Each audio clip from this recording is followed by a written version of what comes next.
வணக்கம் நேர்களே, மற்றும் ஒரு பத்திரிகை கண்ணோட்ட நிகழ்ச்சியோடு இணைந்திருக்கின்றோம். கொழும்பிலிருந்து வெளியாகும் 3 மொழி பத்திரிகைகளின் பிரதான செய்திகளை உங்களுக்கு வழங்க உள்ளோம். முதலில் வீரகேசரி பத்திரிகையை எடுத்துக்கொள்வோம். வீரகேசரி பத்திரிகையின் முன்பக்க பிரதான செய்தியாக, இலங்கை இந்திய உறவினை அரசியலுடன் வரையறுக்க முடியாது, 2 நாடுகளும் இணைந்து பல்வேறு திட்டங்களை முன்னெடுக்கும் என்கின்றார் பிரதமர் என்ற ஒரு தலைப்பில் அந்த பிரதான செய்தி தொடர்ந்து செல்கின்றது. அதாவது இந்தியாவுடனான உறவை மேலும் கட்டியெழுப்பி 2 நாடுகளும் இணைந்து எதிர்காலத்தில் பல்வேறு அபிவிருத்தி திட்டங்களை மேற்கொள்ள வேண்டியுள்ளது. ஆகவே தேவையான சந்தர்ப்பங்களில் அவசியம் கருதி உரிய திட்டமிடலுடன் அந்த நாட்டின் உதவியை பெற்றுக் கொள்ளப்படும் என பிரதமர் ரணில் விக்ரமசிங்க தெரிவித்துள்ளதான செய்தி வீரகேசரி பத்திரிகையின் பிரதான செய்தியாக வெளியாகியுள்ளது.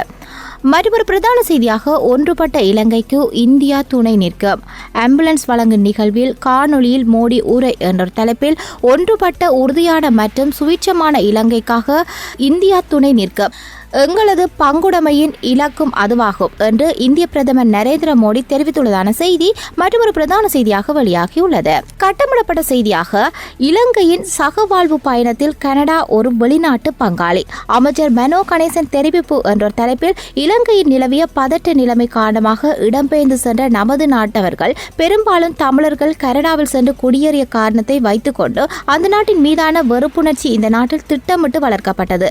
இது வரலாறு. இன்று 13 ஆண்டுகளுக்கு பிறகு இந்த நாட்டிற்கு கனடிய வெளிவிவகார அமைச்சர் வந்திருக்கின்றார் என அமைச்சர் மனோ கணேசன் தெரிவித்துள்ளதான செய்தி கட்டமிடப்பட்ட செய்தியாக வெளியாகியுள்ளது. மற்றொரு கட்டமிடப்பட்ட செய்தியாக, பொறுமுறை உருவாக்கத்தின் தடைகளை கண்டறிய அரசாங்கம் முன்வர வேண்டும், வடுக்கள் தொடர்கின்றன என்கின்றார் கனடிய வெளிவிவகார அமைச்சர் என்ற தலைப்பில், சிவில் யுத்தத்திற்கு பின்னரான வடுக்கள் தொடர்ந்தும் தமிழ் மக்களிடத்தில் உள்ளன, அதன் பிரகாரம் நல்லிணக்க பொறிமுறைகளை உருவாக்குவதில் உள்ள தடைகள் கண்டறிந்து அதனை நடைமுறைப்படுத்துவதற்கு இலங்கை அரசாங்கம் முன்வர வேண்டும் என கனடிய வெளிவிவகார அமைச்சர் ஸ்டீமன் தெரிவித்துள்ளதான செய்தி மற்றும் ஒரு கட்டமிடப்பட்ட செய்தியாக தொடர்ந்து செல்கின்றது. தமிழர்களின் அரசியல் அபிலாஷைகளை நிறைவேற்றும் அரசியல் சாசனம் அவசியம், உந்துதல் அளிக்க வேண்டும் என கனேடிய அமைச்சரிடம் சம்பந்தன் வேண்டுகோள் என்ற செய்தியும் பிரசுரிக்கப்பட்டுள்ளது. வீரகேசரி பத்திரிகையின் முன்பக்க பிரதான புகைப்படமாக, தடைகளை நாம் தாண்டுவோம், பாத யாத்திரையை ஆரம்பித்த பின்னர் மஹிந்த அறிவிப்பு என்ற தலைப்பில் அந்த பிரதான புகைப்படம் பிரசுரிக்கப்பட்டுள்ளது. இவைதான் இன்றைய தினம் வெளியாகிய வீரகேசரி பத்திரிகையின் முன்பக்க பிரதான செய்திகளாக காணப்படுகின்றன.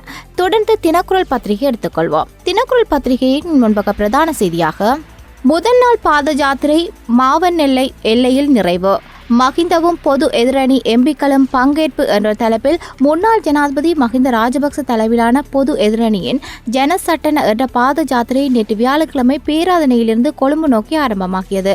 சர்வமத வழிபாடுகளை தொடர்ந்து அரசுக்கு எதிரான இந்த பாத யாத்திரை காலை 9 மணியளவில் பேராதனை கெட்டமை விகாரையிலிருந்து ஆரம்பமானதான செய்தி தினக்குரல் பத்திரிகையின் முன்பக்க பிரதான செய்தியாக தொடர்ந்து செல்கின்றது. கட்டமிடப்பட்ட செய்தியாக, நாமல் மீண்டும் கைதாவார்.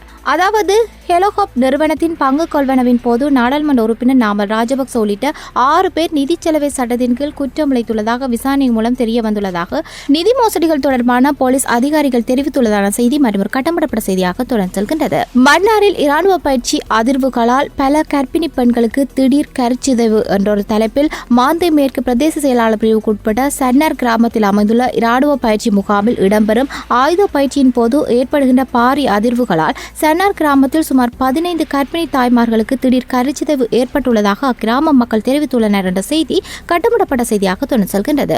யாழ் நகரில் பிரபல பாடசாலை முன்பாக இளைஞர்கள் குழு ஆயுதங்களுடன் அட்டகாசம் என்ற தலைப்பில், யாழ் நகரத்தினை அண்மித்த பகுதிகளில் உள்ள பாடசாலைக்கு முன்பாக நேற்று நண்பர்கள் வந்திறங்கிய இளைஞர் குழு ஒன்று வாள்கள் கத்திகளை காட்டி அங்கு நின்றவர்களை அச்சுறுத்தியதன் பின் அங்கிருந்து தப்பி சென்றுள்ளதான செய்தி மற்றொரு செய்தியாக தினக்குரல் பத்திரிகை தாங்கி வந்துள்ளது.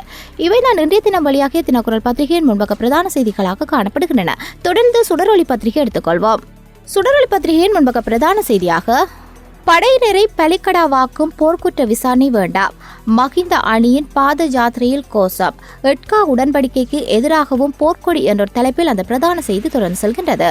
கட்டமிடப்பட்ட செய்தியாக, போர்க்குற்றவாளிகளுக்கு மன்னிப்பு வழங்கக்கூடாது, தூண்டியவர்கள் செய்தவர் சகலருக்கும் தண்டனை அவசியம் என பாதிக்கப்பட்ட மக்கள் கூட்டாக வலியுறுத்து என்ற தலைப்பில், எங்கள் பிள்ளைகளின் அவல சாவுக்கு நீங்கள் இழப்பீடு கொடுப்பதானால் அந்த இழப்பீடு எங்கள் பிள்ளைகளை படுகொலை செய்த இராணுவத்தினருக்கு தண்டனை வழங்குவதாக இருக்கும்.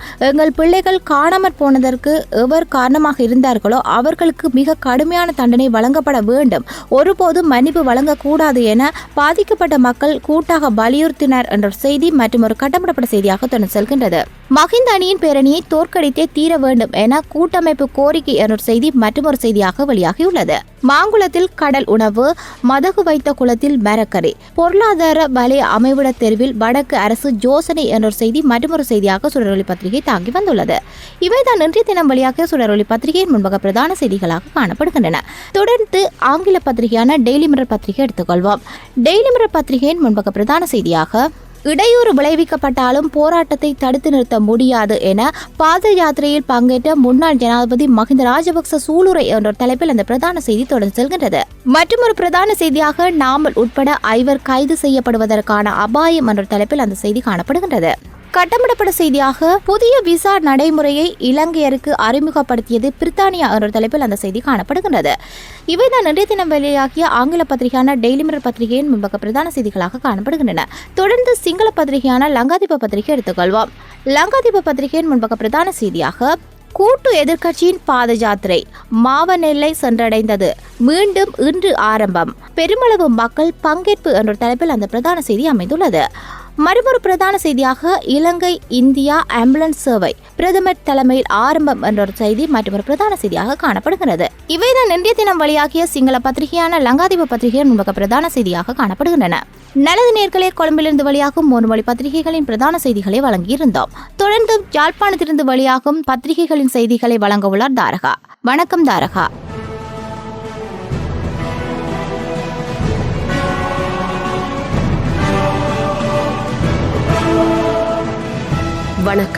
வணக்கம் நேர்களே.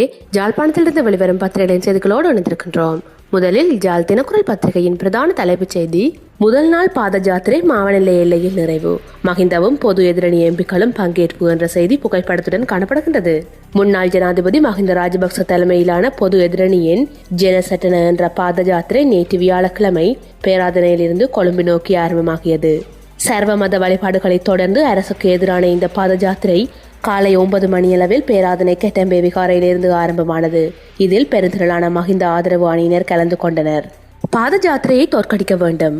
தற்போதைய அரசாங்கத்தின் கீழ் நாட்டில் நிர்மாணிக்கப்பட்டுள்ள இன ஒற்றுமையை பாதிக்கும் வகையில் ஒன்றிணைந்த எதிர்க்கட்சியினர் ஏற்பாடு செய்துள்ள பாத யாத்திரையை தோற்கடிக்க வேண்டும் என தமிழரசு கட்சியின் தலைவர் மாவை சேனாதிராஜா தெரிவித்துள்ளார். வடக்கில் எங்கு எவ்வாறான சந்தை, நிபுணர்கள் ஆலோசனையின் பின்பே முடிவு, முதலமைச்சர் விக்னேஸ்வரன். எங்கு எவ்வாறான சந்தை அமைக்கப்பட வேண்டும் என்பது குறித்து நிபுணர்களின் ஆலோசனைகளை பெற்று இறுதி தீர்மானம் எடுக்கப்படும் என வடக்கு மாகாண முதலமைச்சர் சி.வி. விக்னேஸ்வரன் தெரிவித்துள்ளார். ஜாழ் நகரை அண்டிய பாடசாலை முன் ஆயுதங்களுடன் ரவுடிகள் அட்டகாசம், பாடசாலை நேரத்தில் மாணவர்களை தாக்க முயற்சி. ஜாழ் நகரை அண்மித்த பகுதியில் உள்ள பாடசாலை ஒன்றிற்கு நேற்று பட்டப்பகலில் வாள்கள், கத்திகள் உள்ளிட்ட ஆயுதங்களுடன் வந்த ரவுடி கும்பல் மாணவர்கள், ஆசிரியர்களை கடுமையாக அச்சுறுத்திவிட்டு அங்கிருந்து தப்பி சென்றது. மன்னாரில் ராணுவ பயிற்சி அதிர்வுகளால் 15 கர்ப்பிணி பெண்களுக்கு கருச்சிதைவு. மாந்தை மேற்கு பிரதேச செயலர் பிரிவுக்குட்பட்ட சன்னார் கிராமத்தில் அமைந்துள்ள ராணுவ பயிற்சி முகாமில் இடம்பெற்ற ஆயுத பயிற்சியின் போது ஏற்படுகின்ற பாரிய அதிர்வுகளினால் சன்னார் கிராமத்தில் சுமார் 15 கர்ப்பிணி தாய்மார்களுக்கு திடீர் கருச்சிதைவு ஏற்பட்டுள்ளதாக அக்கிராம மக்கள் தெரிவித்துள்ளனர். மீள்குடியேற்ற சேனனியில் வடக்கு முதலமைச்சர் இணைக்கப்படாமை தவறு, இணைத்தே ஆக வேண்டும் என்கிறது முஸ்லிம் காங்கிரஸ். அடுத்ததாக விளம்பரி பத்திரிகையின் பிரதான தலைப்புச் செய்தி, ஆட்சியை கைப்பற்ற பொது எதிரணியின் பாத யாத்திரை ஆரம்பம் என்ற செய்தியே புகைப்படத்துடன் காணப்படுகின்றது. நல்லிணக்க முயற்சிகளுக்கு கனடா பூரண ஆதரவு, ஜனாதிபதியிடம் கனேடிய அமைச்சர் தெரிவிப்பு என்ற செய்தி புகைப்படத்துடன் காணப்படுகின்றது. சர்வதேச விசாரணையை நிராகரிக்க மாட்டோம், முஸ்லிம் காங்கிரஸ் தன்னிலை விளக்கம். இலங்கை மீதான சர்வதேச விசாரணையை ஸ்ரீலங்கா முஸ்லிம் காங்கிரஸ் ஒருபோதும் நிராகரிக்க மாட்டாது. பாதிக்கப்பட்ட சிறுபான்மை மக்களுக்கு நீதி கிடைப்பதற்கு கட்சியும் கட்சி தலைமையும் செயற்படும் என அக்கட்சியின் முன்னாள் பாராளுமன்ற உறுப்பினர் மற்றும் கட்சியின் உறுப்பினர்கள், அமைப்பாளர்கள் ஆகியோர் கூட்டாக தெரிவித்துள்ளனர். உதயன் பத்திரிகையின் பிரதான தலைப்புச் செய்தி, உள்ளக விசாரணையில் நம்பிக்கை இல்லை, பன்னாட்டு நீதிபதிகளே கட்டாயம் வேண்டும், போர்க்குற்ற விசாரணை பொறிமுறை அமைப்பது குறித்து வன்னி மக்கள் கருத்து. நேர்களே, இதுவரை யாழ்ப்பாணத்திலிருந்து வெளிவரும் பத்திரிகைகளின் செய்திகளோடு இணைந்திருந்தோம். மற்றும் ஒரு பத்திரிகை பார்வையில் சந்திக்கும் வரை நன்றி கூறி விடைபெறுகிறோம். நன்றி, வணக்கம்.